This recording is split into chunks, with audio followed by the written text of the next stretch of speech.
Je vous propose qu'on commence ce webinaire.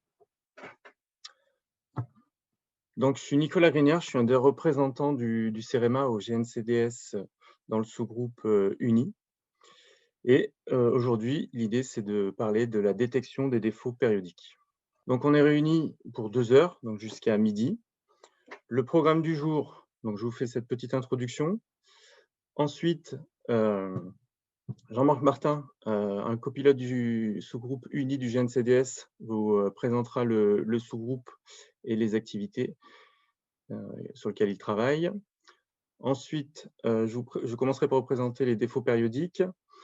Henri Péjouan de Route de France vous présentera les causes et les conséquences. Et Pierre-Yves Gigou du CEREMA vous parlera des outils de détection.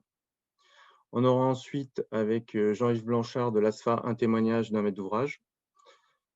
Arnaud Fizer nous explicitera la nouvelle méthode de détection des PMO. Et puis, on terminera par une présentation concrète avec le logiciel Appel 2015, un cas d'étude de traitement. On aura des temps d'échange entre les présentations et un temps d'échange final et de conclusion. Quelques mots donc, sur l'introduction, sur l'organisation. Je vous dis donc, on va tenir 2 heures jusqu'à midi. On enregistre la visioconférence. L'idée, c'est qu'elle soit mise à disposition ensuite sur le site pour qu'il y ait un replay. On vous demande, si possible, de fermer vos micros pendant les présentations et si vous avez des questions, de les partager par la messagerie, le chat, et on essaiera d'y répondre en fin de présentation ou en direct sur le chat. Juste sur le contexte de ce webinaire et qui accompagne la sortie de la note numéro 51, donc sur la recommandation pour la détection et quantification automatique des défauts d'UNI périodique. Donc, historiquement, les défauts périodiques sont connus depuis plusieurs décennies et ça avait donné lieu à plusieurs méthodes de détection et un petit peu à une hétérogénéité des spécifications dans les CCTP. Donc, il avait été remonté le sujet au sous-groupe UNI du GNCDS qui s'est attelé à travailler dessus. Et l'idée, c'était de proposer une méthode unifiée d'analyse de ces défauts périodiques, de proposer des seuils pour les spécifications et en parallèle, un logiciel qui implémente cette méthodologie pour aller jusqu'à la production de PV automatisés. Ce travail il a été réalisé dans le cadre de cette note au sein du GNCDS Uni et donc c'est le fruit d'un consensus de l'ensemble de la profession routière. Voilà. Donc là, je voulais juste souligner, on a bien la sortie de la note qui présente la méthodologie, les seuils et en parallèle la version 3 du logiciel Appel 2015. Je me présente, Jean-Marc Martin, Université Gustave Eiffel. Je co-anime le sous-groupe UNI avec Henri Péjouan, qui représente Route de France.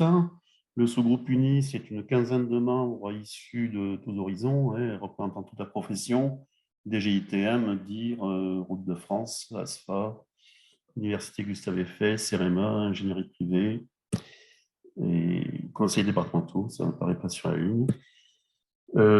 Avant de vous parler donc des actions du sous-groupe, donc juste pour rappeler que ce sous-groupe est associé à 2 autres sous-groupes qui portent sur l'adhérence et le bruit de roulement et qui constituent donc les 3 sous-groupes du GNCDS qui est présidé actuellement par Olivier Amery, assisté au secrétariat de Cédric Leroux, Nicolas, et que ce groupe national des caractéristiques de surface est intégré dans le comité gestion de patrimoine et d'infrastructure de l'IDRIM. Et comme vous le voyez dans l'organigramme, donc l'IDRIM comportant une succession de comités et de groupes de travail. Voilà, c'est un petit peu pour résumer l'organigramme, on va dire, dans lequel se trouve le sous-groupe uni. Donc, le sous-groupe se réunit 3-4 fois par an et rapporte lors d'une plénière au GNCDS en fin d'année le bilan et les perspectives de l'année suivante. Donc voilà, on fait ça avec Henri, on pilote ce sous-groupe depuis quelques années maintenant. Je listais ici 6 actions principales sur lesquelles on travaille.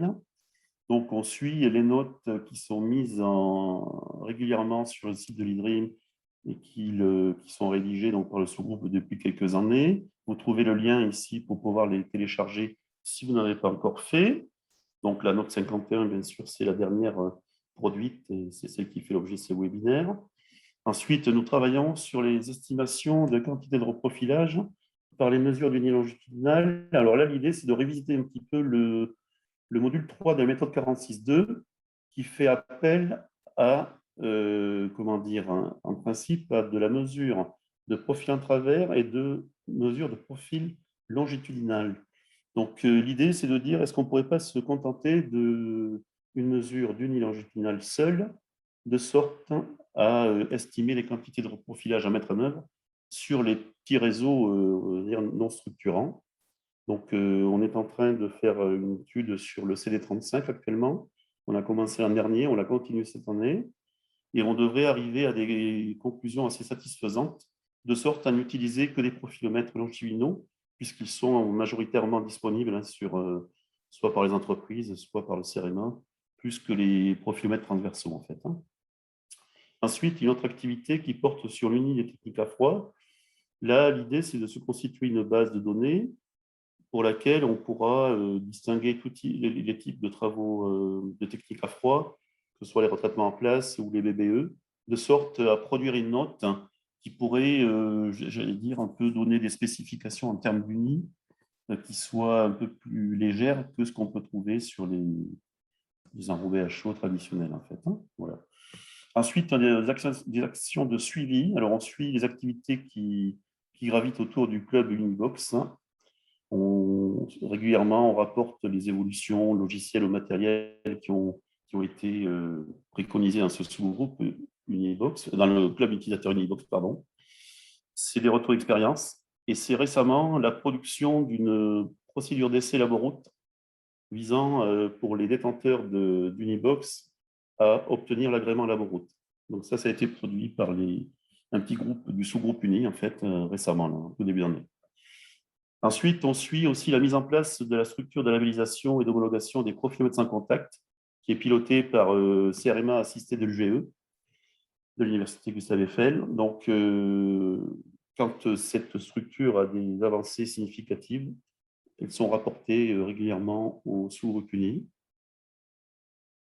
Et le sixième point, donc, on essaye d'anticiper l'utilisation de profilomètres laser pour la réception de chantier, soit en remplacement, soit en complément de l'APL, en essayant un petit peu d'anticiper les petites différences qu'on pourrait constater, comment gérer un petit peu les litiges qu'il pourrait y avoir entre une mesure APL ou profilomètre sans contact qui ne donnerait pas tout à fait la même chose au niveau des seuils de spécification. Donc ça, si on arrive à trouver un compromis, on pourrait produire une note qui permettrait un petit peu d'accepter des profilomètres laser pour la réception de chantier, qui est une chose quand même assez utile quand on sait qu'une remorque APL à 72 km/h a du mal quand même à ausculter les voies rapides sur autoroute ou sur deux fois deux voies, en fait. Donc, soit c'est un complément et peut-être un jour un remplacement si l'APL devient obsolète un jour. Voilà. Donc là, un exemple de copie d'écran des productions récentes, enfin récentes, ou qui datent un petit peu maintenant aussi pour le guide, qui était sorti, je crois, en 2015. Donc voilà, c'est un exemple. Et puis la dernière à droite, donc la note qui fait l'objet aujourd'hui de notre webinaire. Voilà, merci. Et je passe la parole à je crois, Nicolas Grignard du CEREMA, je me suis introduit tout à l'heure, comme un des représentants au GNCDS Uni. Donc sur les défauts périodiques, juste pour remettre un peu le contexte, actuellement sur la partie unilongitudinale en France, on regarde surtout la notation par bande d'onde. Donc il y a deux documents de référence, le guide uni de 2014 qui détaille tout ça et qui aborde rapidement les outils sur la partie détection de défauts périodiques. On a la note technique de 2015 destinée au réseau routier national, mais qui est souvent reprise sur d'autres réseaux, où là, on se focalise sur la notation par bande d'onde et il doit y avoir une phrase qui aborde les défauts périodiques, mais pas un cadrage bien précis. Donc, pour pallier à ça, c'était l'idée de la note d'aller sur ces défauts périodiques. Donc, sur la notation par bande d'onde, on définit 3 types de longueur d'onde en fonction de la distance. Donc, les petites ondes entre 70 cm et 2,80 m, les moyennes ondes entre 2,80 m et 11,30 m, et les grandes ondes pour des défauts entre 11,30 m et environ 45 mètres. Les défauts périodiques, donc, ils sont définis comme des mouvements réguliers et répétitifs d'oscillation verticale. Donc, ils peuvent se produire, si on prend l'exemple du véhicule schématisé à l'écran, sur les 4 roues. Donc, en fait, si les 4 roues vont subir ce défaut de manière synchronisée, on va plutôt être sur du pompage. Si ça affecte de manière différenciée, plutôt enfin, l'avant et l'arrière de manière différenciée, on va être plutôt sur du tangage. Et si, entre les bandes de roulement droite et gauche, on peut avoir ce défaut pareil qui est de manière asymétrique, on peut être plutôt sur du roulis. Donc, il peut se présenter sous plusieurs formes. Donc, la difficulté avec l'analyse NBO, si on se focalise sur les défauts périodiques en moyennes ondes, c'est qu'on ne va pas forcément les détecter. Donc, les défauts au sens sinusoïdal qu'on va considérer ici, ils peuvent totalement passer à travers. Donc, on peut se retrouver avec des cas où il y a conformité du chantier en moyennes ondes, ça va être même très bon et on ne le verra pas. Pourtant, il peut y avoir des ressentis sur chantier par les usagers de la route, donc ça va dépendre du type de véhicule ou autre, mais on va être sur des enjeux du type perte de confort de l'usager, donc une sensation désagréable de vibration lors de la conduite.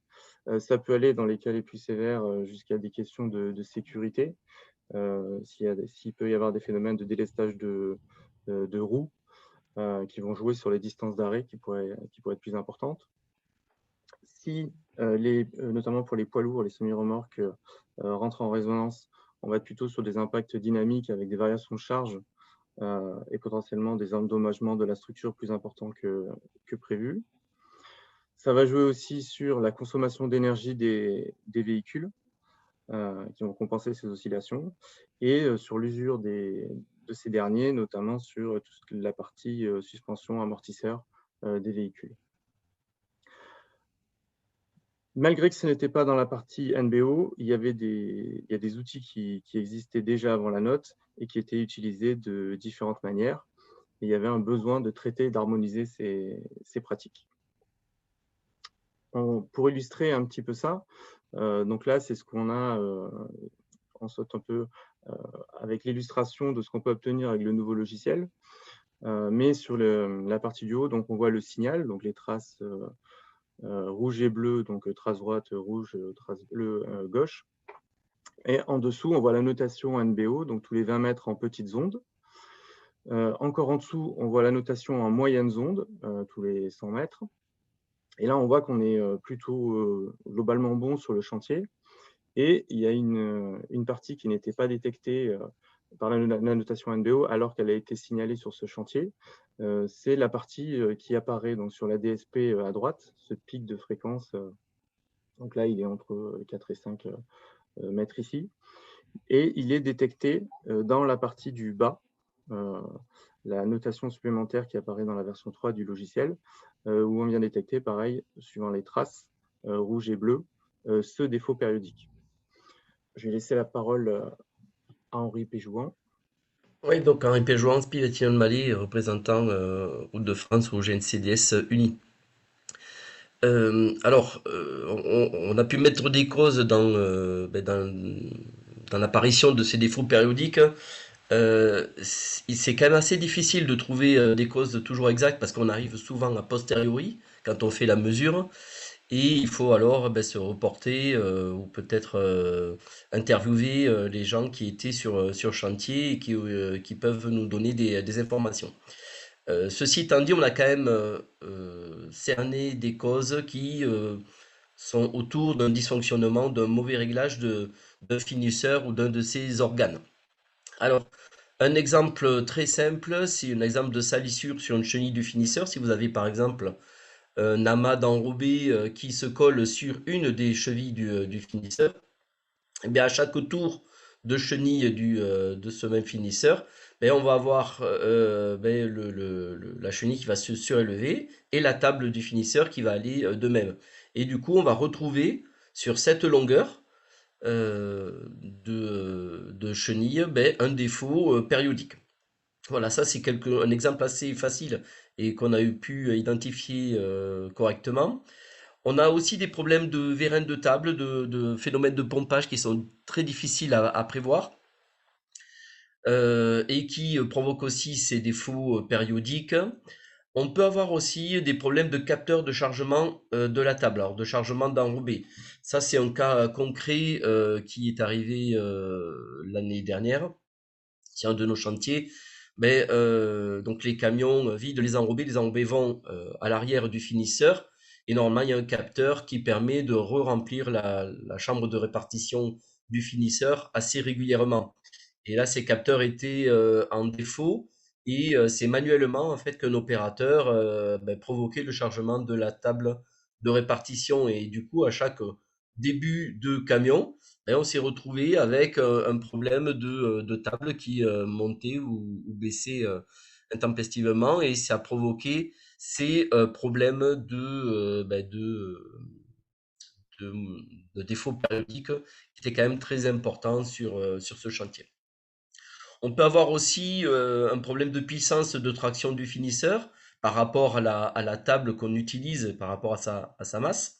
Et ben, si vous avez un finisseur qui est trop faible en puissance, ben, il va avoir tendance à tirer un petit peu en crabe la table et à provoquer, là encore, ces défauts périodiques.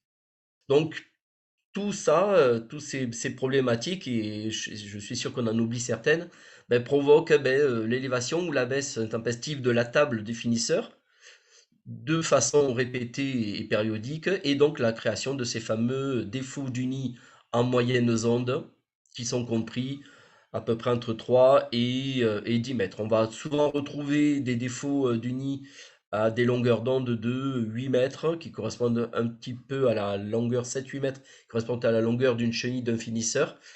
Là, dans le cas particulier que vous avez montré, que nous a montré Nicolas tout à l'heure, bah, c'était un défaut unique à 4 mètres, ce qui est quand même un petit peu plus rare.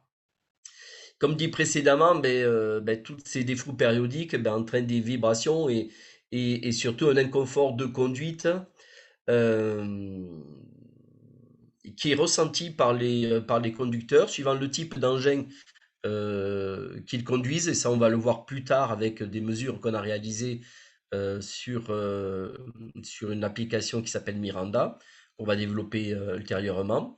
On a bien sûr une perte de sécurité, une influence sur la consommation d'énergie, d'usure des véhicules, ça on l'a déjà dit, et une influence sur la dynamique des PL. Mais c'est surtout le confort de conduite ressenti qui évidemment est pas terrible sur ces zones-là. Voilà, donc on peut passer maintenant à la prévention. Évidemment, il faut regarder le matériel, bien choisir le matériel adapté aux travaux qu'on réalise. On peut penser notamment aux rallonges de vis dans la chambre de répartition pour bien amener aussi les enrobés de façon homogène sur toute la largeur du finisseur. Des raidisseurs qui permettent de stabiliser les grandes tables notamment, voir les capteurs aussi s'ils fonctionnent, notamment les capteurs de chargement de cette zone où il y a pas mal d'enrobés. Évidemment, la propreté, le bon état du matériel. On va regarder les patins, les rouleaux pousseurs, les racleurs. Alors, les rouleaux pousseurs, c'est les rouleaux qui accueillent les semis quand elles déversent l'enrobé sur les finisseurs. Il peut y avoir aussi un chargement à ce niveau-là, d'enrobés de fines, de mélange de fines et de bitume, qui peuvent ensuite partir sur la chaussée. Et si on fait pas attention à ça, et si on le laisse en place, et si la chenille passe sur ces chargements d'enrobés, ça peut provoquer des salissures et donc ce phénomène de déformation périodique. Voilà. On peut travailler sur la qualité de l'interface en minimisant l'arrachement, déjà en ayant un fond de rabotage très propre, une bonne couche d'accrochage en attendant qu'elle rompe. On peut aussi maintenant utiliser les laits de chaux qui ont prouvé leur efficacité sur cette qualité, en tout cas cette propreté de l'interface, et toujours penser à enlever les obstacles qui pourraient être déversés accidentellement sous les roues des finisseurs. Voilà.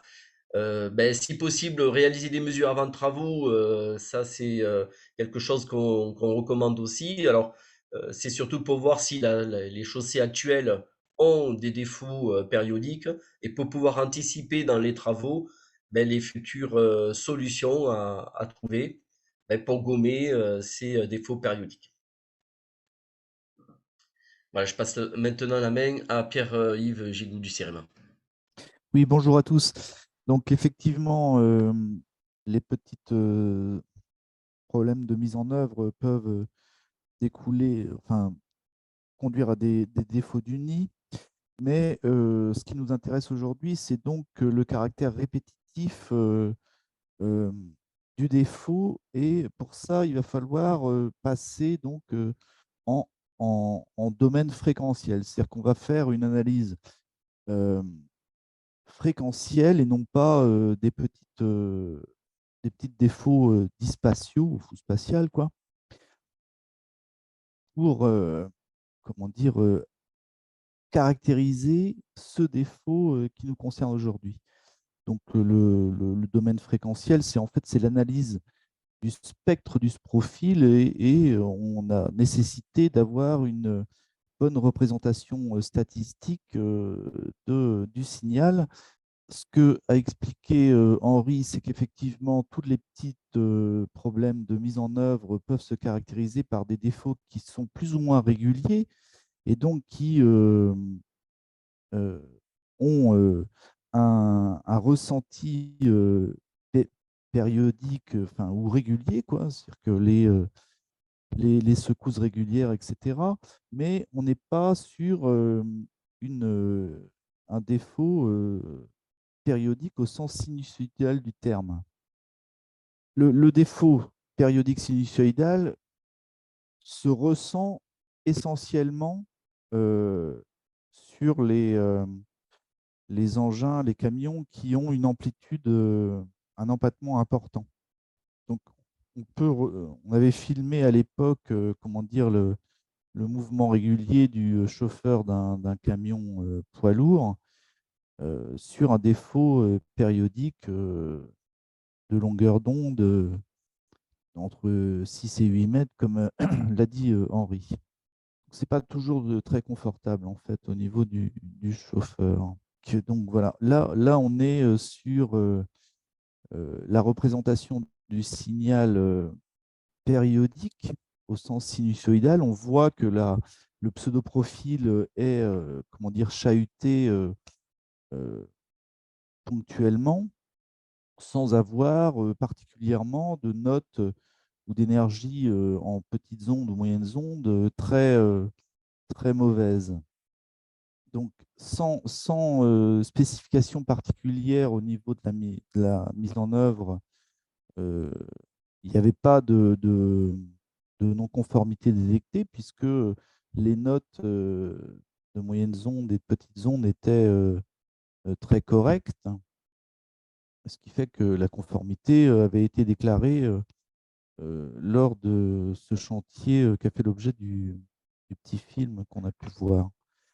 La représentation de ce défaut périodique est donc possible par la courbe de la DSP, où on voit le pic de, de, du défaut qui est situé entre 6 et 8 mètres, hein, puisque en haut, la longueur d'onde des GO et MO est représentée par des rectangles, et puis on voit bien que entre 10 et 5, là, on a ce pic qui revient périodiquement, en fait.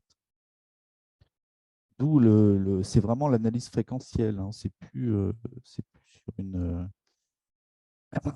sur des défauts, comment dire, de confort, des petits défauts réguliers. Voilà. Il y a deux méthodes pour situer en fait ces défauts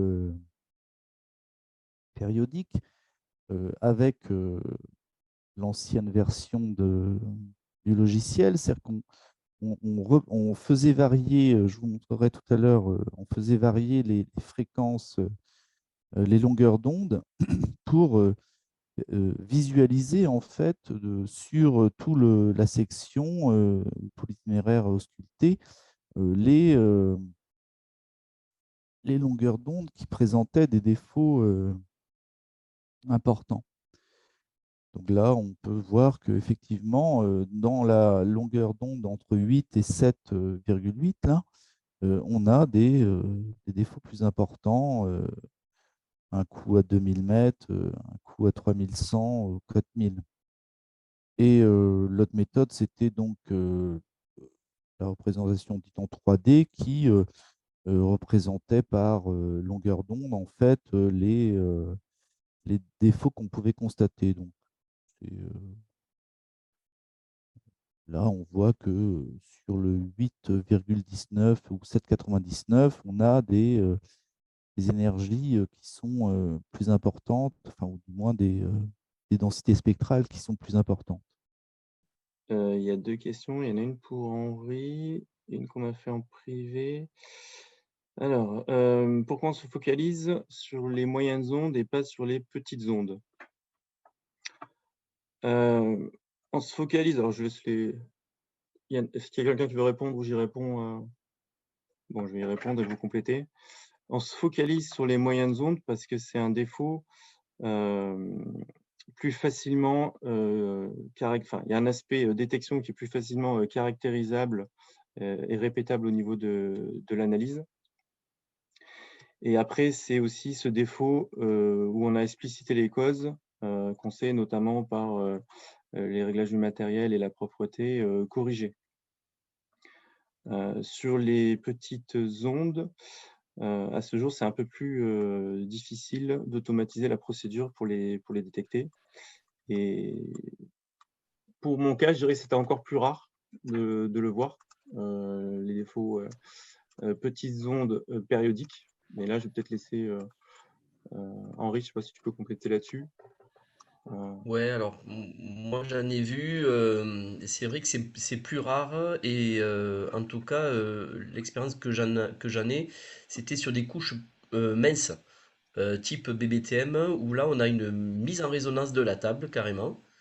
Euh, et alors pour quelle raison? Ben, c'est difficile à dire, mais qui provoque effectivement des petites déformations très courtes, ce qu'on appelle généralement de la tôle ondulée. Voilà. Mais effectivement, c'est quand même quelque chose qui est quand même assez rare et plutôt dû aux couches minces ou très minces. Ouais, et si je peux compléter là, Jean-Marc UGE, la plupart du temps, quand ça, les chantiers qu'on a pu voir, hein, qu'on a pu analyser, quand ça arrive, ça impacte quand même assez fortement les PO, de sorte à ce qu'elles ne soient pas bonnes en termes de spécif, en fait, aussi. Hein. Donc, comme on travaille sur 20 mètres en PO, on a très forte chance que, déjà, en petites ondes, on s'en aperçoive en notre petites ondes, en fait. Hein. Si c'est pas bon. OK. Merci à tous les 2. Je pense que ça répond bien à la question. Heu, Jean-Marie Vermorel qui nous pose une question, donc de SANEF, qui nous pose une question sur la surconsommation d'énergie, si elle est mieux caractérisée par la DSP ou par l'analyse classique de type NBO. Est-ce qu'il y a des études chiffrées sur le, niveau de consommation en fonction de l'état du défaut? Ce que je peux répondre localement, on avait pris un stagiaire pour faire une bibliographie sur cette partie surconsommation. On avait trouvé des études, mais plutôt, heu, aux Amériques, sur la relation entre l'UNI, donc pas forcément euh, NBO, mais avec l'indicateur IRI, par rapport à la consommation des véhicules. Je ne sais pas si vous en avez en tête des études françaises.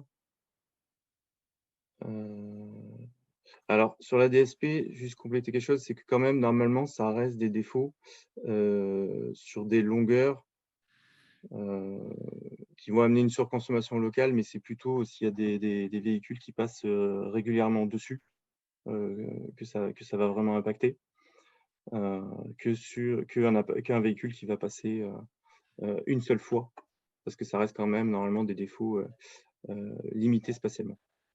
Jean-Marc, tu veux compléter ou... Non, je suis assez d'accord.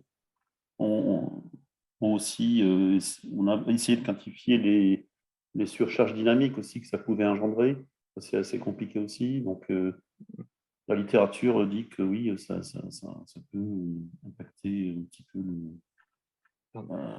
comment dire, avoir une dégradation plus rapide sur ces tronçons-là si, à cause des surcharges dynamiques engendrées par les oscillations. Là, en fait, hein. Voilà. Alors pareil, Yves Monnier, alors, il a 2 questions. Une qu'il faudrait qu'il reformule parce que je ne suis pas certain sur la partie hypovigilance, que je ne suis pas certain de bien cerner. Et une sur la partie structure, si ça a été évalué ou estimé. Là, pareil, il me semble que c'est des études plus aux États-Unis, au Canada. Et après, sur ce qu'on avait constaté sur des défauts prononcés, dont l'exemple, je crois, de la vidéo, malgré l'effet supposé sur les structures, on ne voit pas forcément le phénomène s'aggraver dans le temps. Il faut quand même nous donner une indication que ça évolue au niveau de la structure. Par contre, sur le dimensionnement, ces variations, si elles sont trop importantes, ne sont pas prises en compte. Il faut qu'elles restent modérées, quoi. Je ne sais pas si vous voulez compléter sur ce point-là. Non, en tout cas, il n'a pas été fait d'étude vraiment précise sur. On peut imaginer que sur une zone affectée d'un défaut périodique, de part et d'autre, si ça ne l'est pas, qu'on suive structurellement ça, mais non, ça n'a pas été fait. Donc, Jean-Yves, tu peux prendre le relais. Ok, merci. Vous m'entendez bien? C'est bon? Très bien. Donc Jean-Yves Blanchard, Vinci Autoroute, réseau Cofiroute et représentant de l'ASFA, donc au sein du GNCDS Uni. Je vais vous apporter un peu notre retour d'expérience sur ces sujets idonis. Si tu peux passer la photo suivante, la diapo suivante. Sur nos réseaux à 130 km/h, bien évidemment, l'Uni est un sujet que l'on suit très près, évidemment, pour la sécurité de nos usagers. Donc, c'est quelque chose que l'on suit extrêmement de manière très précise. Et donc, sur tous nos chantiers, sur tous nos contrats, bien évidemment, on fait appliquer la note-UNI avec des mesures avant et après travaux. On essaye d'organiser au mieux nos chantiers, de bien les préparer. Malgré ça, de temps en temps, on se retrouve avec des problèmes de nid, d'inconfort qu'on détecte assez rapidement pendant la réalisation du chantier. Et donc, dès qu'on s'en aperçoit, bon, évidemment, on commence à discuter avec notre maître d'œuvre, on commence à préparer l'entreprise aussi pour lui dire que potentiellement, il peut y avoir un problème de nid. Et ces problèmes-là, on peut les retrouver soit sur des petites sections de 100 mètres ou parfois, plus embêtant, sur des demi-journées d'application, voire même des journées complètes d'application. Donc, on termine le chantier, on refait nos mesures après travaux, on reçoit les mesures et là, grosse surprise, toutes les notes sont bonnes en moyenne zone des petites ondes. Et on est un peu un problème d'incompréhension et donc on se retourne vers notre mesureur. On lui dit, tu vas avoir certainement un problème de mesure, il faut refaire la mesure. Donc on refait les mesures et même résultat, toutes les mesures du nid sont bonnes. Malgré tout, quand on roule sur la section, on a des zones vraiment où on est à un confort où ça sautille un peu dans le véhicule et franchement, c'est pas bon pour l'image et pour le confort des usagers. Donc tout ça, ça entraîne pas mal évidemment de polémiques, de discussions avec tous les acteurs du chantier. On négocie évidemment pour essayer de reprendre ces défauts-là. Donc c'est quelque chose qui est long, qui est fastidieux. Et donc on s'est dit, pour remédier à ces problèmes-là, on va inclure une nouvelle notion de DSP dans nos marchés, en disant avec ça, on est tranquille. Si le problème doit réapparaître, on saura le gérer. Sauf que l'analyse de la DSP, c'est pas toujours facile. On s'est retrouvés chacun dans nos contrats à mettre des clauses plus ou moins réalistes Par exemple, je sais que moi, sur nos CCTP, on mettait une phrase du style la somme des énergies après travaux devrait être inférieure à celle avant travaux. Enfin, donc, des choses un peu loufoques, difficiles pas très réalistes. Et donc, quand on se retrouve avec le même problème sur d'autres chantiers, on a toujours ce problème d'interprétation, cette notion un peu qui est quand même suggestive d'inconfort, difficile à interpréter. Et donc, on se lance toujours dans des discussions. Et donc, l'intérêt de cette nouvelle analyse, c'est d'avoir réussi à quantifier un peu cet inconfort, à réussir à mettre des chiffres, des limites, ce qui nous permet quand même avec un bon retour d'expérience que l'on a pu faire sur de nombreux chantiers qu'on a pu analyser, de s'apercevoir quand même que ces pics qu'on a fixés dans la note, bon, il reste évidemment peut-être à les enrichir par les expériences, mais on s'aperçoit quand même que ça permet de bien les quantifier et de pouvoir, sur le terrain, déjà les situer et puis de pouvoir les traiter.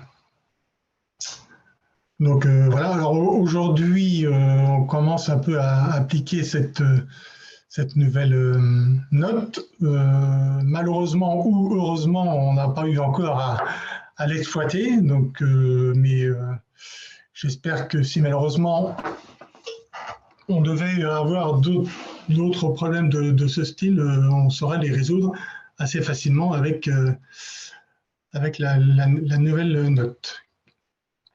Voilà ce que je pouvais vous apporter comme retour d'expérience sur nos chantiers. Merci Jean-Yves. Est-ce qu'il y a des questions pour Jean-Yves? Ce phénomène-là reste quand même rare. Je ne saurais pas les quantifier, mais c'est quand même des sujets rares. Et comme on le disait tout à l'heure, effectivement, souvent liés à problèmes de matériel, de chenilles plus ou moins propres, de finishers pas forcément adaptés à des grandes tables. Mais voilà, c'est quand même des sujets rares, mais quand ils sont présents, c'est quand même assez ennuyeux. Je ne vois pas forcément de questions dans le chat. S'il y en a, il sera toujours temps en fin de session de revenir là-dessus, notamment s'il y a des retours d'expérience à partager.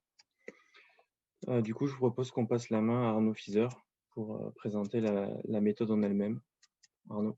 Merci Nicolas. Donc, alors, comme l'a précisé Jean-Yves, donc nous avions dans les différents marchés finalement des besoins des gestionnaires et vous vous doutez bien qu'en fait c'était assez compliqué d'arriver à s'y retrouver parce que beaucoup de CCTP avec beaucoup de clauses un petit peu différentes et l'objectif ça a été quand même d'objectiver un petit peu l'ensemble de ces éléments et puis de trouver finalement une position commune.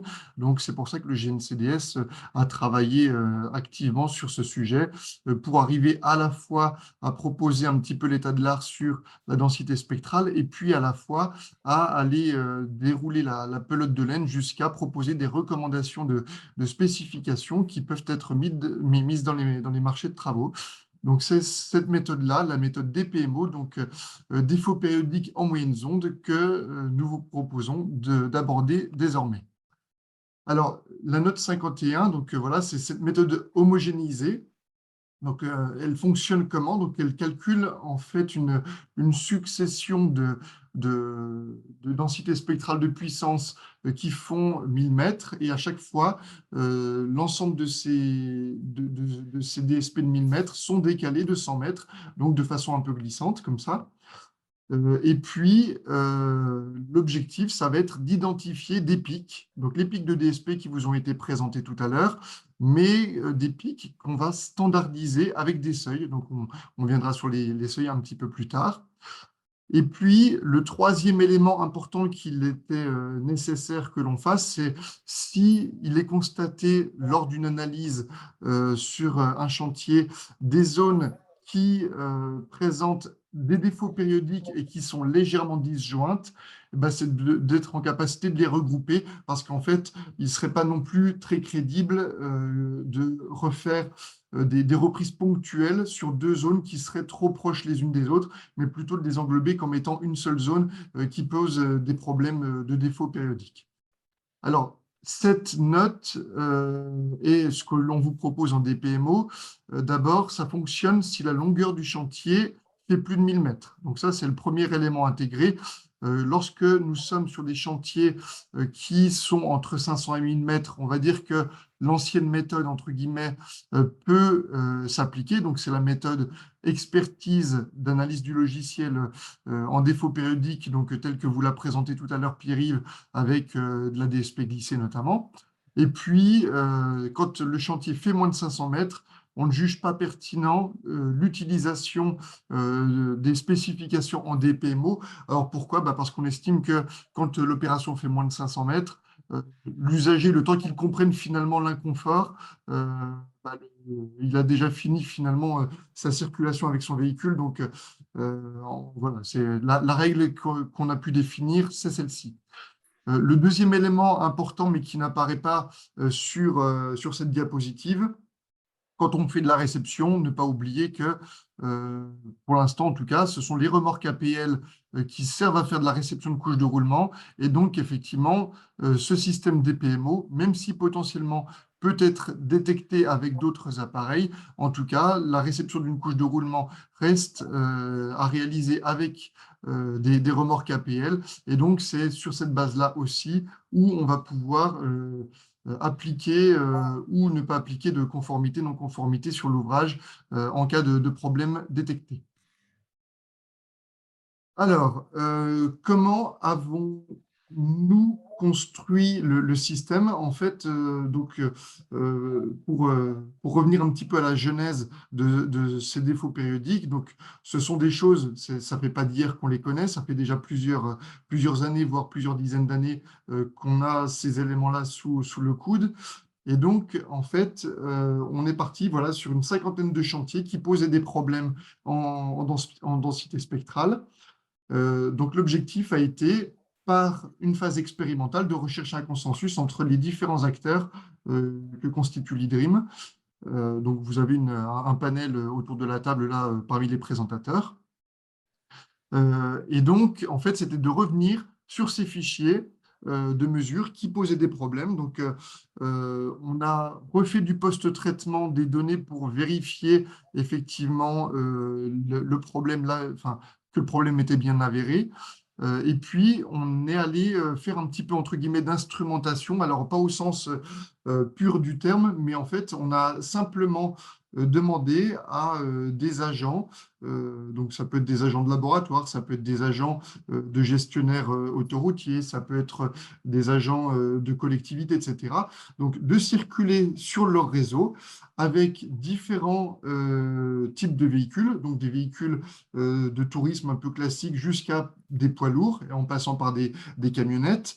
Et puis, on a mis en place un système de recueil de données via l'application Miranda. Donc, sur le smartphone. Donc, le smartphone est posé sur le tableau de bord à plat et puis vient, à l'aide de l'accéléromètre disponible dans le téléphone, enregistrer les problèmes du nid et donc qui ont été ensuite post-exploités par Jean-Marc Martin de l'Université Gustave Eiffel, donc pour regarder un petit peu les défauts périodiques exploités via l'application Miranda. Et en parallèle de ceci, on a demandé aussi aux conducteurs leur ressenti en matière de circulation avec les différents véhicules, donc pour voir un petit peu si le défaut qu'on avait pu constater dans les moyennes ondes, c'était quelque chose qui, avec le véhicule, était ressenti de façon très forte ou plutôt pas du tout. Parce que ça arrive en fonction des véhicules qu'on ne ressente pas du tout ces défauts périodiques. Donc voilà, c'est en se basant en tout cas sur ces différentes études qu'on a pu construire quelque chose. Alors, ça nous amène à quoi?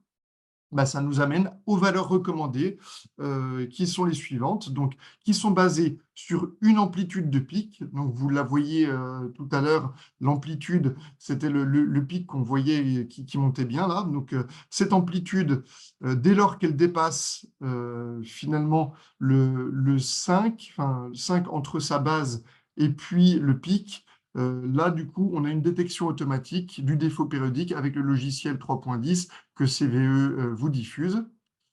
Et puis, en plus du pic, enfin de l'amplitude de pic, il y a une deuxième condition qui s'ajoute, c'est de la détection au sommet. Donc, en fait, on estime que le défaut périodique est très ressenti quand la valeur est inférieure à une note de 6 sur 10 au niveau du pic dans les moyennes ondes.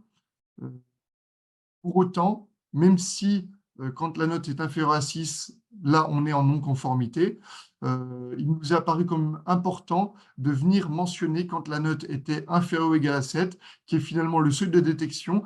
Et donc, on le verra tout à l'heure sur le logiciel, ça va apparaître en pointillé.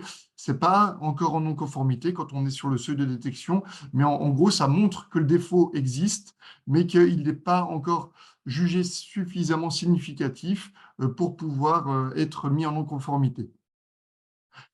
Voilà. Alors, ce qui est également défini dans la note, donc c'est que pour pénaliser un lot qui serait non conforme, il faut qu'il y ait au moins 200 mètres consécutifs qui présentent le défaut avec l'amplitude et puis les sommets qui ne sont pas corrects. Et puis, si deux zones défectueuses sont espacées de moins de 200 mètres, dans ce cas-là, la règle, ça va être de fusionner ces deux zones pour pouvoir rendre, entre guillemets, une zone qui n'est pas conforme et qui fait, en tout cas, la somme de la première zone, de la deuxième zone, plus l'espacement qu'il peut y avoir entre ces deux zones.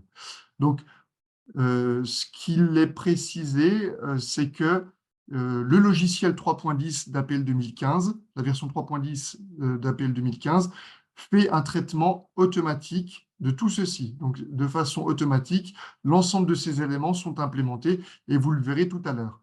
Néanmoins, il n'empêche que si, malgré tout, et en appliquant ces spécifications, vous vous rendiez compte que le défaut est quand même très, très gênant, etc., ça fera l'objet peut-être, en tout cas, d'une remontée de votre part pour qu'on puisse analyser finement au sein du GNCDS le cas concret que vous nous proposez. Et puis, peut-être qu'à terme, on sera amené à changer ces valeurs si elles sont pas taillées comme il faut. Mais en tout cas, pour l'instant, sur la base des résultats qu'on a, c'est bien celles-ci sur lesquelles on va s'appuyer.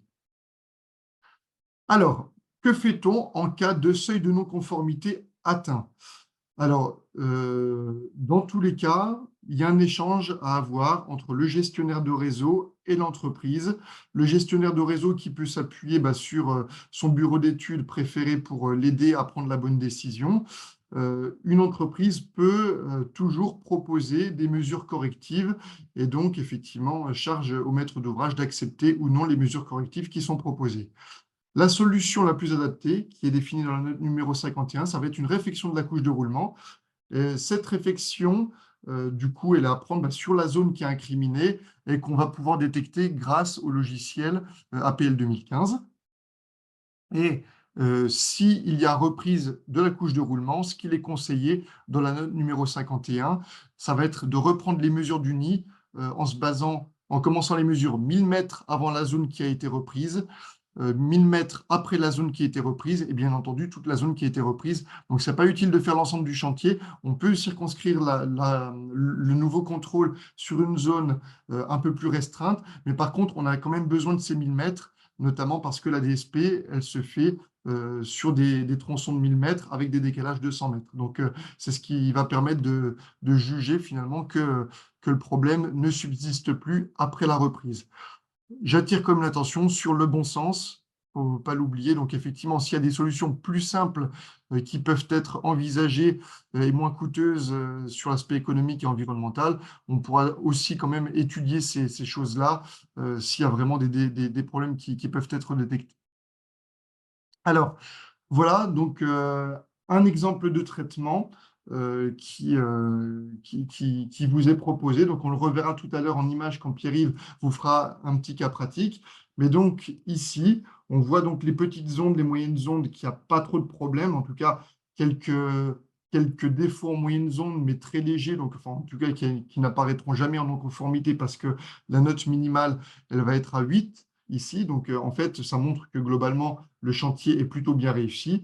Pour autant, on voit bien ces défauts périodiques qui ont été détectés avec la méthode DPMO, donc, qui est proposée. Et donc, c'est ce que j'évoquais tout à l'heure. Vous voyez que tout ce qui va être en très plein, ça va être des défauts qui sont en non-conformité, sur lesquels, du coup, il peut y avoir réfection de la couche de roulement. Donc, il y a une zone ici qui impacte notamment du rouge et du bleu, donc la gauche et la droite.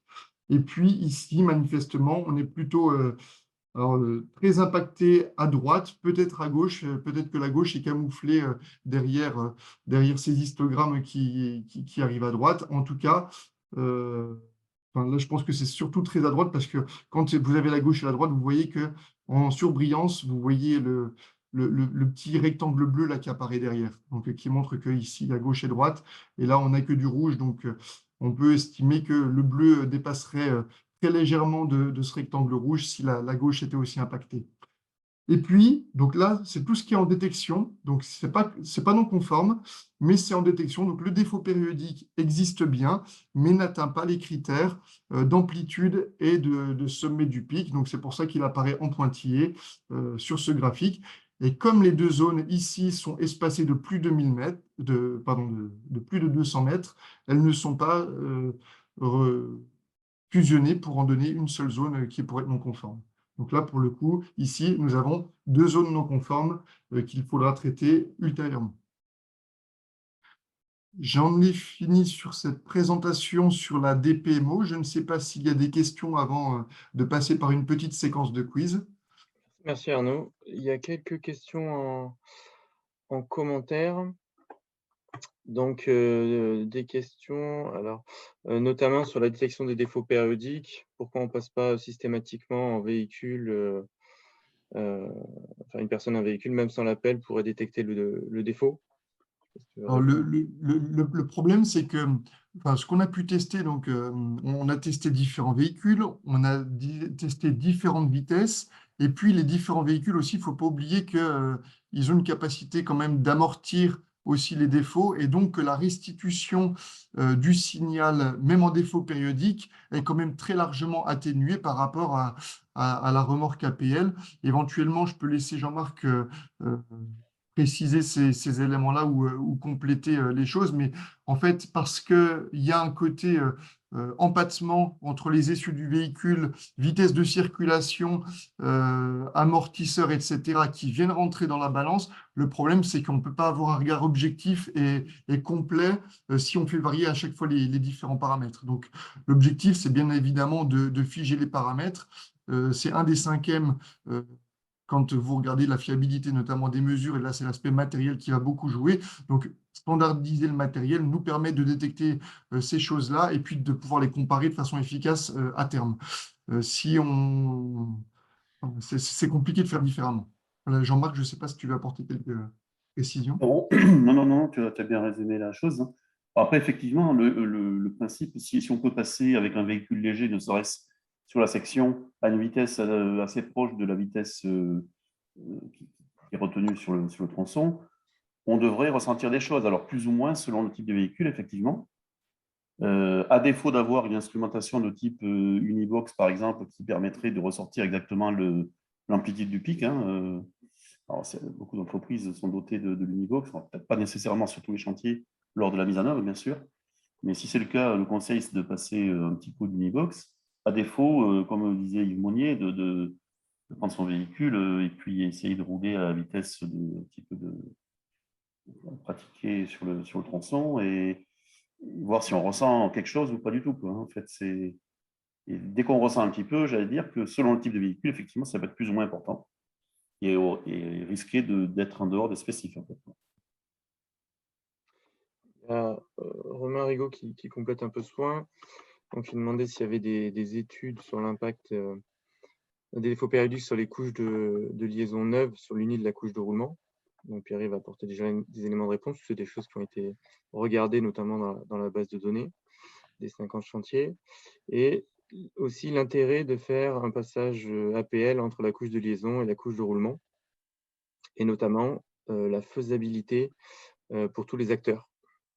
Ouais, ça c'est quelque chose effectivement d'important, hein. Le préventif, donc tout ce qu'on met comme moyen en amont permet éventuellement d'éviter des mauvaises surprises à la fin du chantier. Donc si on peut faire des mesures, soit avant travaux sur un support fraisé par exemple, soit sur une couche de liaison avant l'application d'une couche de roulement, on ne peut que vous inciter à vous orienter vers ceci. Voilà. Après, c'est en fonction de si c'est possible, si c'est pas possible, etc. Voilà, vous avez vos contraintes aussi en tant que gestionnaire parfois, donc c'est pas toujours simple que de venir faire des mesures sur couche intermédiaire, mais en tout cas, ça permet de s'affranchir du fait qu'un défaut périodique pourrait être lié à la couche de liaison.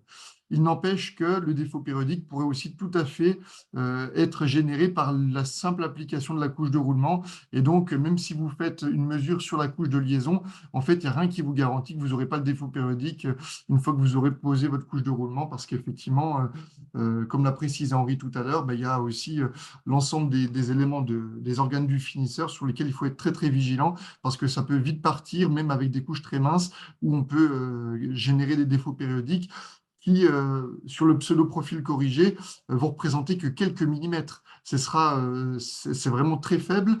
Ça va d'ailleurs pas impacter la note, mais par contre, au niveau du sens sinusoïdal du terme, on va vraiment avoir des défauts qui vont être très flagrants et qui vont pouvoir créer un ressenti assez négatif chez l'usager. Une question qui vient de s'ajouter. Est-ce qu'il y a déjà des DPMO liés au rabotage qui ont été rencontrés? Je ne sais pas si Henri, sur chantier, tu veux donner un retour d'expérience, Pierre-Yves ou... Si je peux. Ou Jean-Yves, ouais. Côté autoroute, non, j'ai pas de retour d'expérience de DPMO qui soit lié qui ait pu être détecté au niveau du rabotage. C'est quand même vraiment à la mise en œuvre de la couche de roulement que ces défauts périodiques apparaissent. Rabotage, je sais pas. Ouais, moi non plus, j'ai Pourquoi pas pas un de... défaut de réglage de machine, j'en sais rien, je sais pas. Pourquoi pas. Enfin, est-ce qu'on peut le reproduire si on rabote un défaut existant? Est-ce qu'il peut peut-être y avoir ce cas-là au moment du rabotage? Ah, celui qui pose la question a répondu à sa question par oui. Tu peux prendre la parole, Yves, si tu veux préciser ton cas. À la question de reproduction du défaut périodique. OK. On est d'accord sur le mode de guidage des raboteuses. Donc à détecter avant le rabotage pour ne pas le reproduire. Il faut aussi être vigilant aux voies adjacentes sur lesquelles on palpe parfois, s'assurer qu'elles ne sont pas aussi affectées de défauts périodiques. Oui, venir se guider sur l'autre voie, et c'est elle qui aurait le défaut, même si Oui. ce n'est pas celle sur laquelle on fait les travaux. D'accord. Oui, alors moi je ne suis pas faire de la mise en œuvre, mais je pense que ça peut aussi avoir une incidence. Oui, en effet. Il n'y a pas forcément que la voie concernée si on vient palper sur les voies adjacentes. Ou BAU. Et je vous propose désormais de passer à un exemple de manipulation. Donc, c'est Pierre-Yves qui va vous montrer en direct avec le logiciel APL 2015 comment, sur un cas qui présente des défauts périodiques, on fait la démarche, on analyse les choses et surtout, ce qui est important, c'est que vous verrez à la fin le type de document, extraction PDF par exemple, que le logiciel vous sort. Donc, notamment, vous, gestionnaire de réseau, c'est aussi intégrer ces nouveaux modèles de rapport qui vous seront proposés quand vous aurez des défauts périodiques détectés sur votre opération. Donc, Pierre-Yves, la parole est à toi. J'arrête le partage et je te laisse reprendre. Merci à toi, Arnaud. Je suis désolé, en fait, mais nous, on t'entends est bien. par mon téléphone. Alors, est-ce que vous voyez le signal? Ça, c'est donc le chantier qu'on contrôle normalement. On va faire une expertise NBO de base sur le début et la fin de chantier, comme tout le monde sait faire à peu près. Là, on a un petit peu de défauts de moyennes ondes, des défauts de petites ondes, comment dire, localisés. On fait classiquement l'analyse de la densité spectrale de mesure sur les mêmes portions qui ont été contrôlées. On s'aperçoit de la présence d'un pic caractéristique d'un défaut de DSP, donc entre 8 et 9, pardon, 10 et 8. Bien. Tac, tac, tac. Avant, pour donc localiser ce défaut, soit on faisait une expertise DSP sur des portions plus fines. Donc là, on voit bien qu'entre le 107 et le 108, il est toujours là. Soit on allait voir dans la fonction DSP glissé, que je vous ai expliqué plus ou moins tout à l'heure, sur toujours le début et la fin de chantier.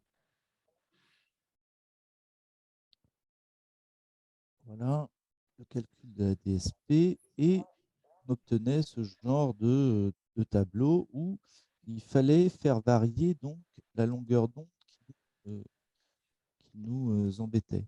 Donc là, en l'occurrence, on était dans les grandes ondes. On descend petit à petit pour s'apercevoir que autour de 10 et 8, on a des défauts qui se situent globalement entre le PR106 et le 108. Et tac, je fais varier mes petites DSP, mes petites longueurs d'onde, là, je veux dire, sur la zone, paf, paf, paf, pour m'apercevoir qu'on est plutôt là. La méthode, c'était DSP glissé, mais en 3D, pour avoir une autre représentation. DSP glissé en 3D a une représentation un peu différente, où on peut s'apercevoir sur l'ensemble du chantier qui débute ici et qui se termine là, que les pics de DSP se situent donc dans les gammes d'ondes de 759, 705, là, ou 819, sur les 1500 premiers mètres, a priori. Voilà, donc ça, c'était la deuxième méthode pour visualiser, ou du moins repérer un peu les zones, ce qui permettait donc, si on voulait, de refaire une DSP, comme je vous ai montré tout à l'heure sur les premiers faire jusqu'au 108 par exemple, 108, tac. Là, hop, elle est bien présente. Je vais faire du 108 au 110, expertise DSP, du 108 au 110. Hop, normalement, elle est moins importante. La nouvelle méthode avec la version 3.10, on fait une expertise NBO traditionnelle, toujours sur l'ensemble du chantier, mais en cochant la petite coche DPMO, ce qui va ouvrir la fenêtre des seuils qui sont définis par la note IDRIM numéro 51, comme on peut voir ici. avec les valeurs d'amplitude et de sommet qui ont été arrêtées par cette norme. Si on veut modifier les seuils, hop, on clique là-dessus et on peut aller changer le truc. Je reviens donc à la norme et la représentation des DSP, des défauts périodiques, est donc représentée, comme l'a dit Arnaud tout à l'heure, par des rectangles qui situent plus ou moins qui situent la zone avec donc la représentation des défauts, enfin des pics dans l'espace. Et on s'aperçoit que on est toujours dans des grands pics qui vont plus ou moins s'atténuer, qu'on sortira de la zone incriminée. Voilà.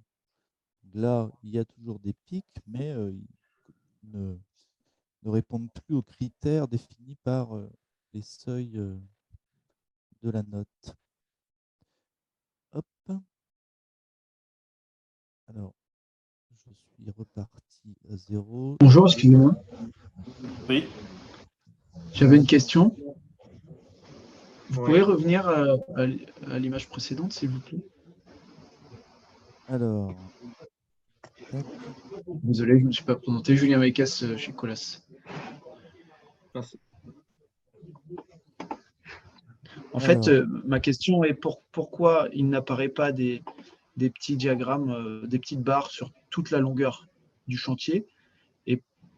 Et donc, si c'est parce qu'il n'y a pas de défaut sur la fin, pourquoi est-ce qu'il apparaît en pointillé entre les deux zones encadrées? Alors, je vais essayer de revenir sur le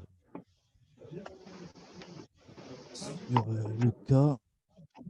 Si je peux apporter, le temps que tu te reconnectes dessus, Pierre-Yves, et puis que tu génères aussi un rapport avec des PMO. Donc, l'aspect pointillé, en fait, Julien, il montre que,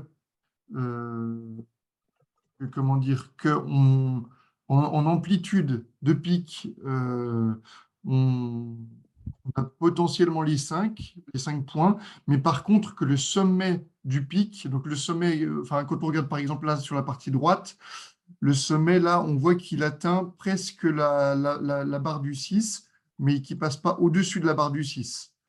D'accord? Je ne sais pas si c'est clair. Donc,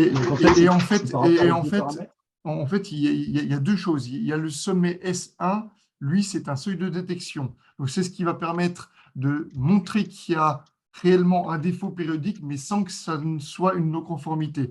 C'est vraiment un seuil de détection pour montrer que le problème existe quand même si on n'applique pas de non-conformité là-dessus. Et par contre, le sommet S2, c'est lui qui déclenche la partie non-conformité. Donc, en fait, si tu regardes bien, sur le S1, il y a bien les petits pointillés juste en dessous de la valeur 7, là, dans la partie en bleu sur la partie droite. Et puis, le 6, on a bien le trait continu qui montre quand les problèmes de défaut périodique sont atteints. Est-ce que ça répond à la question ou pas? Pour la partie pointillée, en tout cas entre les deux. pour la partie pointillée, oui. Par contre, Ok. pour la partie après le PR108, là, c'est parce qu'on n'a pas fait la des PMO sur. Mais c'est parce que les valeurs ne sont pas suffisantes pour remplir les conditions de la note 51, à savoir, en fait, les amplitudes ici, elles ne dépassent pas 5. On ne dépasse pas les 5 points d'amplitude et on ne descend pas en dessous du 6 ni du 7. Donc, en fait, on n'est même pas en seuil de détection tel que proposé par la note 51. Ça ne veut pas dire qu'il n'y a pas de défaut périodique, hein, mais Oui. ça veut dire que en fait, le ressenti est supposé être très léger ici, et donc il n'y a pas de suite à donner sur un secteur comme celui-ci qui présente ce type de résultat. On s'était posé la question, effectivement, est-ce qu'il fallait quand même mettre les valeurs de pic là très faibles ou pas? Et on a pris le parti de ne rien afficher. Il n'a affiché que les zones potentiellement impactées, quoi, et celles qui le sont. Mais effectivement, pour compléter, après le Si on change le 108, seuil, après le 108, il y a un petit peu encore de défauts périodiques. Et très souvent, c'est au niveau des joints. Hein, quand on voit qu'il y a un joint, on perd ça. A dû reprendre peut-être le lendemain. Et avec quand même toujours peut-être un défaut, mais plus léger. d'accord. Donc là, si vous modifiez les seuils, il va apparaître des barres. Exactement. Oui. On peut peut-être essayer pour que je comprenne, pour être sûr d'avoir bien compris. Pierre-Yves, Donc là, tu peux du lui coup, il faire. faut repasser en mode libre et non plus en mode. Oui. Voilà. Même ça. Bon.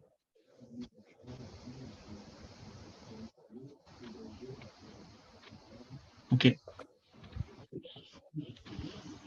Et là, on ne voit plus les pointillés. Hein. Oui, parce que c'est le ou qui a été C'est le choisi. D'accord. Mais Ok. comment dire, si on veut baisser les Et- seuils, Oui, Pierre-Yves, donc là, c'est un cas très intéressant. Attends, si tu peux juste venir sur l'écran. vous voyez plus mon écran là aussi? Oui, sur le pseudo-profil corrigé. Vas-y, oui, enfin, refais Oui. libre et fais un ou comme tu avais mis. Voilà, donc là, c'est ce que j'évoquais tout à l'heure sur la partie droite. Vous voyez que on a deux segments sur la gauche, ouais, si on, ouais, encore plus. Et donc, ces deux segments qui ne sont pas conformes, en fait, sont espacés par moins de 200 mètres, ce qui rend toute la zone comme étant non conforme. Bon, là, c'est du théorique parce qu'en fait, on n'est pas sur un outil Dream, on est sur une application un peu libre, mais en tout cas, voilà comment ça fonctionne quand il y a deux non-conformités qui sont espacées de moins de 200 mètres, elles sont rassemblées dans une seule zone qui devient non-conforme. D'accord. On peut peut-être, Pierre-Yves, faire un contrôle, en contrôle note technique 30 septembre 2015 avec des PMO et puis générer un rapport. Oui. Juste, excusez-moi, j'avais une question. Oui. Oui. Moi, j'ai du mal. Déjà, pourquoi les histogrammes non conformes, ils n'ont pas tous la même longueur, en fait? C'est-à-dire que là, par exemple, sur le premier, si on peut juste, voilà, sur les bleus, voilà, par exemple, pourquoi le dernier rectangle, là, il n'a pas la même longueur que les autres, en fait? C'est-à-dire que le défaut, il est plus que sur 100 mètres? Non, alors ça vient du fait que, alors c'est décrit, je pense, dans la note. Quand on fait une DSP sur 1000 mètres, c'est notre premier test qui nous permet de vérifier s'il y a un pic. Et ensuite, une DSP sur 1000 mètres, ce qu'il faut savoir, c'est que ce sont des DSP par 200 mètres successives et avec un chevauchement de 50%. C'est-à-dire que on fait en gros, sur 1000 mètres, on a 9 fenêtres de 200 mètres qui se chevauchent par moitié. Alors, et c'est ce qui permet d'avoir le détail par 100 mètres, sauf que quand on arrive en bout de zone impactée, on tient compte des 200 mètres. Alors, ce que n'a pas fait Pierre-Yves encore, c'est montrer les jumelles. Tu te mets sur une zone, Pierre-Yves, non, mais fais en sorte de... J'arrive pas à voir la correspondance quand vous glissez votre rectangle en pointillé, en fait, et quand ça se balade, en fait, sur la DSP. Alors, là, par exemple, la zone pointillée, là, qui est dans la zone, comment dire, qui recouvre la dernière zone, là, elle fait 1000 mètres. L'idée, c'est quand on vient pointer sur la petite jumelle, là, comme l'a fait Pierre-Yves, Ça met tous les voilà, ça montre le détail de cette section de 1000 D'accord, donc mètres. le rectangle en pointillé, il fait toujours 1000 mètres. Voilà. À droite, c'est la DSP avec le pic incriminé, en fait. Voilà. Et après, la loupe, ça permet de voir chaque fois le décalage de 200 mètres et le recouvrement de 50%. Exactement. Vous voyez donc toutes les tronçons de 200 mètres, là, il y en a 9, qui sont recouverts par moitié. Qui, au final, ça veut dire qu'en gros, le défaut, à chaque fois qu'il y a 7,59 en longueur d'onde à trace droite et trace gauche, on le retrouve à chaque fois qu'on fait ce décalage, en fait.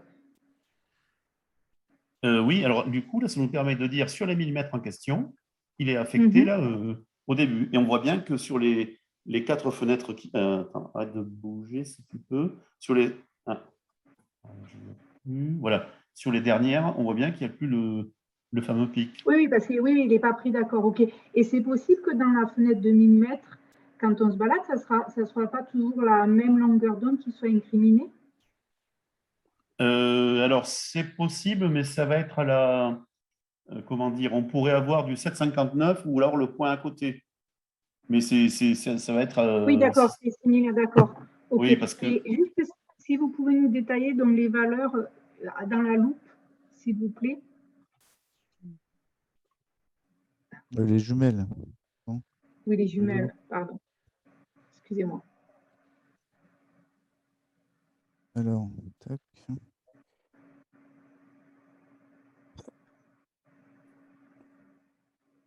On se remet sur les zones. Alors, donc le 14, 5,84 et 14, donc 5,84, c'est l'amplitude du pic, c'est ça? Voilà. Alors, sommet, voilà. C'est le sommet. Alors, Les comment dire, 13,49. du coup, si on prend la première fenêtre à gauche, là, Oui. elle a un sommet qui monte à 5,76. Ça, D'accord? c'est pas l'amplitude, c'est le sommet, hein, c'est pas l'amplitude. Alors, l'amplitude, elle est sur la dernière ligne, à D'accord. 7,63 ou 7,98. D'accord. Et En le 13, partant, là, le prix. voilà, en partant d'une note très bonne, en dessous, qui est la base du pic, en fait, hein, et on fait le delta entre le sommet et puis la base.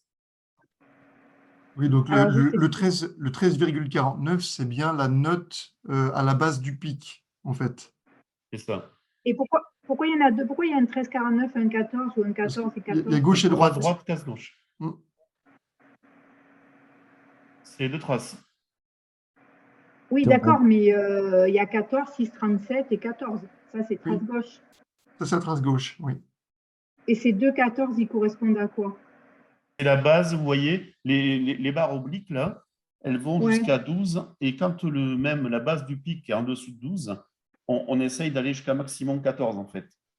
Pour vraiment avoir un détail de la forme du pic, en fait, pour être sûr que on prenne la totalité, quoi, hein, et qu'on le décrive Ah, correctement. d'accord, ça, c'est la référence de la base du pic, en fait, c'est ça? Si on se met sur la fenêtre 2, là, vous voyez Ouais. si on voulait tracer… Alors, j'arrive, tu peux le… Alors, non, parce que le croquis, si tu cliques sur le croquis… Hop. Tu commences. Si tu mets les croquis en bas, là. Voilà. Donc, oui, le croquis, il vient décrire, en fait, comment est calculée la base et… Ok. Donc, il y a les deux bases. En fait, il y a le début et fin du pic. Ok, d'accord. Voilà. Okay, c'est juste pour avoir la valeur de la base à combien et pour comment on a calculé l'amplitude et d'où sort la valeur d'amplitude, en fait. Voilà, exactement. Ok.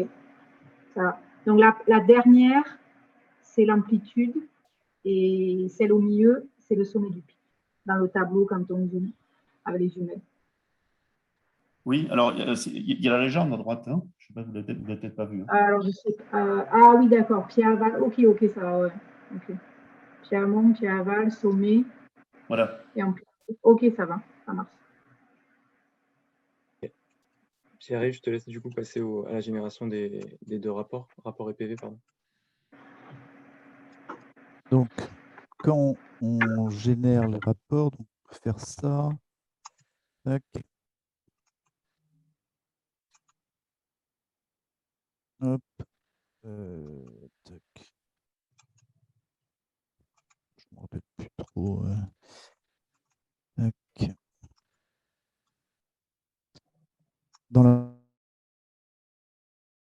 définir les techniques d'entretien et avoir coché le DPMO, on obtient, comment dire, la même représentation du truc là, des histogrammes qui définissent la zone.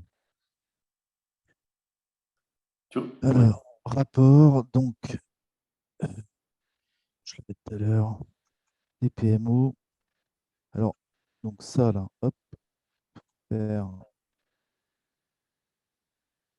le PDF qui reprend grossièrement les anciennes représentations et le rapport des PMO qui va qualifier en fait, alors je ne laisse plus la main, imprimer, hop, qui va générer le PDF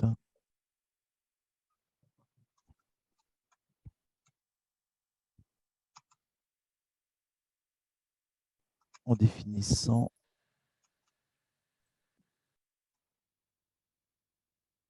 les défauts qui ont été constatés Pour chaque zone. pour les zones. Ouais. Je reviens sur le PDF, je ne sais pas si je vais trop vite ou pas. Oui, on peut présenter donc rapidement le PDF. Donc là, c'est, oui, si tu reviens sur le PDF. Là c'est donc, enfin, vous, gestionnaire routier, c'est le type de rendu que vous aurez en plus des analyses NBO. C'est ça que vous allez réceptionner, en fait, qui présente les différentes zones. Donc là, il y a 3 pages parce qu'il y avait 3 zones qui étaient détectées comme étant non conformes. Et donc, avec pour chacune d'elles, en fait, les défauts qui ont été détectés, et puis les amplitudes et sommets à chaque fois qui ont été repérés par le logiciel. Donc voilà, c'est un petit peu ce rapport automatique qui est généré par la version 3.10 du logiciel pour aider à la prise de décision ultérieure. Excusez-moi, j'ai une question qui peut-être a déjà été répondue, mais est-ce que cette approche-là, elle est réalisable avec l'Unibox? Alors, je ne sais pas si je peux répondre, mais oui, tout à fait, puisque même sur, j'allais dire, revêtement brillant, si les PO peuvent être impactés, là, on cherche les MO. Donc,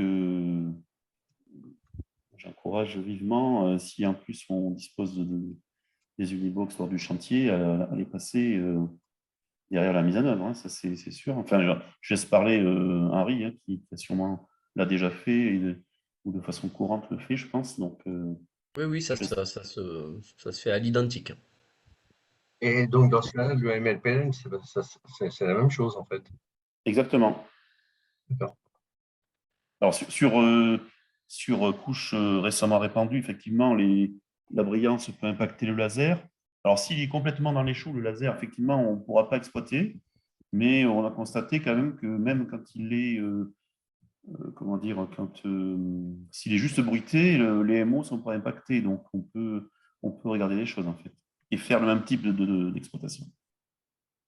Merci. On avait prévu un petit temps d'échange. Donc, est-ce qu'il y a des questions, des retours d'expérience à partager sur n'importe laquelle des présentations ou sur les manipulations qui viennent d'être faites? Bon, ok. Du coup, je rebondis là sur notamment l'exemple d'utilisation d'Unibox, du MLPL, etc. C'est une très bonne occasion si vous avez les mesures. Alors, idéalement, si vous avez aussi les mesures de référence en APL, mais si vous avez des cas de chantier, de les faire remonter. Tout ce qui est retour d'expérience, questionnement relatif à l'application de cette note IDRIM numéro 51. Le GNCDS est preneur de ces retours. Alors plus généralement, s'il y a d'autres publications, comme l'a cité Jean-Marc quand il parlait du GNCDS uni, il ne faut pas hésiter à faire remonter ces problématiques. Donc, on vous a rappelé les coordonnées des 2 copilotes du GNCDS uni. Et on vous met aussi la boîte mail, le guichet unique qu'on a au CEREMA là, pour les questions relatives à l'UNI sur laquelle vous pouvez nous solliciter. Pour l'application, c'est vraiment important qu'on ait des retours terrain pour confirmer la démarche et prendre en compte vos remarques s'il y en a. Il y a une question dans le chat. Peut-être, Henri, tu peux répondre. Quelles sont les autres solutions possibles que la réfection de chaussée pour améliorer les DPMO? Difficile d'imaginer autre chose à l'heure actuelle parce que c'est quand même des défauts de moyenne zone. Donc ça veut dire que si Bon, on peut imaginer du micro-rabotage, mais comme c'est des défauts périodiques, eh ben, on va avoir du micro-rabotage sur des longueurs trop importantes. Mais ça, c'est plutôt une vue de la maîtrise d'ouvrage que je partage néanmoins. Et si on veut gommer eh ben, ces défauts de maison, ça veut dire qu'on va raboter sur une certaine profondeur. Et là, difficile d'imaginer autre chose qu'une couche de roulement nouvelle, quoi. Donc pour l'instant, à part le fait de renouveler la couche de roulement, on n'a pas trop de solutions miracles. Mais on est preneur. Sur le micro-rabotage, on est d'accord qu'on parle de raboteuse avec un système de dents plus fin spécial. Oui, des micro-raboteuses, enfin des raboteuses spécifiques. Spécifique. Et après, ce qui peut peut-être être envisagé, c'est quand c'est pas sur la couche de roulement qu'on le détecte avant. Si c'est une couche intermédiaire, là, ça pose peut-être moins de Ah oui. questions. Question de Stéphane Georges. Est-ce que l'ASFA a une vision commune sur le sujet de l'application de la note 51? Bah, une vision commune, oui. On est en train de notre côté aussi de récupérer des retours d'expérience parce que je pense que c'est ce qui va nous aider à bien appliquer cette note-là. Donc, on essaye de capitaliser un maximum d'informations, d'expérience sur le sujet. Mais voilà. Pour compléter peut-être ce que dit Jean-Yves, dans l'étude expérimentale, on avait systématiquement, justement pour l'ASFA, on avait les spécifs utilisés par notamment c'était chantier ASF plutôt. Et donc l'idée était de regarder si les deux modes, donc la nouvelle méthode et puis la méthode ASFA, on va dire, coïncidaient. Ce qui, la plupart du temps, c'était favorable. Donc, on a un bon espoir quand même qu'un jour, dans les marchés, apparaisse plutôt la note 51 que les spécifs utilisés jusqu'à maintenant. Et si j'ai bien compris, il y aura double analyse en fait pour justement sur les chantiers à venir pour aller vers l'utilisation uniquement de la note 51. Enfin, en tout cas, c'est ce qui serait souhaitable, je pense, pour la profession. Oui, en fait, je remarque, en fait, c'est Stéphane. Nous, on a eu une discussion, en fait, hein, avec SANEF et SAPN, en fait, actuellement, on a une discussion. On a travaillé un peu sur l'ADPMO, en fait, pour faire quelques analyses, avec une personne, en fait, qui est là, en fait, à écouter aussi. La SF, en fait, on a eu plusieurs analyses à faire, en fait, pour eux, sur l'ADPMO aussi.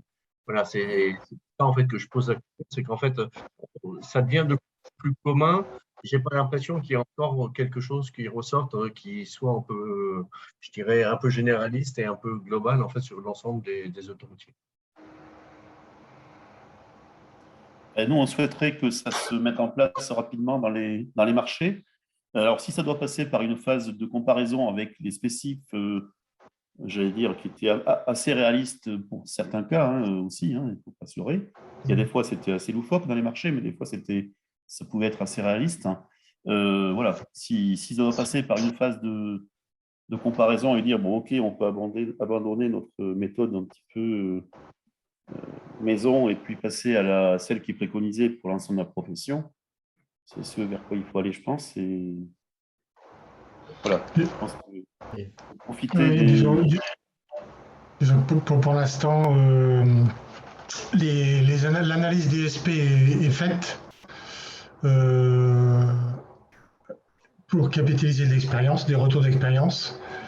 Et puis une fois que cette phase-là cette capitalisation elle sera suffisante, après je pense qu'on passera à l'étape suivante de l'intégrer dans les marchés. Mais c'est vrai qu'il y avait une volonté quand même de vérifier que les pics, les amplitudes mentionnées dans la norme correspondaient bien à une réalité terrain. Voilà.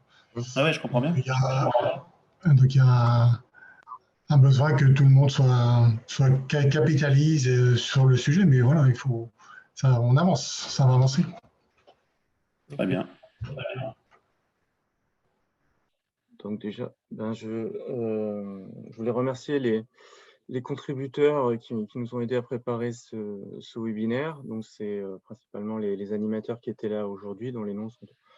Et l'entité, enfin, la représentation, le rôle est à l'écran. Vous avez vu qu'on est à peu près représentatif de la profession routière dans ce webinaire. Un merci particulier à Arnaud qui a particulièrement œuvré pour qu'on arrive à faire ce webinaire. Vous remercier aussi parce que vous avez participé au quiz. Je vois que les animateurs ont bien fait le travail et vous avez bien écouté puisque les scores m'avaient l'air assez bons sur les réponses. Donc, je pense qu'on peut s'en féliciter, c'est que le principal du message est passé. Les membres du GNCDS, juste qu'on n'a pas mis sur la diapo, mais qui avaient contribué à l'ordre du jour et à la démarche, et puis surtout contribué à la note. Ce qu'on peut faire déjà, c'est donc on va mettre le replay en ligne, donc ça sera accessible pour revenir dessus. Et après, n'hésitez pas à nous faire remonter, donc on mettra la présentation, il y a les liens. Et ça peut être pas mal si vous sentez le besoin, soit vous savez dans votre entité tout le monde ne s'est pas connecté ou autre et qu'il y a besoin de refaire un webinaire, n'hésitez pas à nous le signaler. S'il y a une partie sur laquelle il faut qu'on passe peut-être un peu plus de temps, s'il y a un vrai manque, signalez-le au passage, parce que quitte à reprogrammer, si ça doit être fait, un webinaire, autant qu'on l'adapte à vos besoins pour qu'on ait 100% dans les quiz de satisfaction. C'est ça. Voilà. Est-ce que parmi les animateurs, notamment, vous voulez rajouter un mot ou… Non. Non, tu as tout dit. Encore merci aux membres du groupe d'avoir fait cette note et d'avoir trouvé voilà, le consensus nécessaire pour qu'elle sorte et en espérant qu'elle soit appliquée le plus largement possible. Tu as le mot de la fin et je vous souhaite tous un bon appétit. Encore merci à tous. Merci à tous. Merci, au revoir. Au revoir.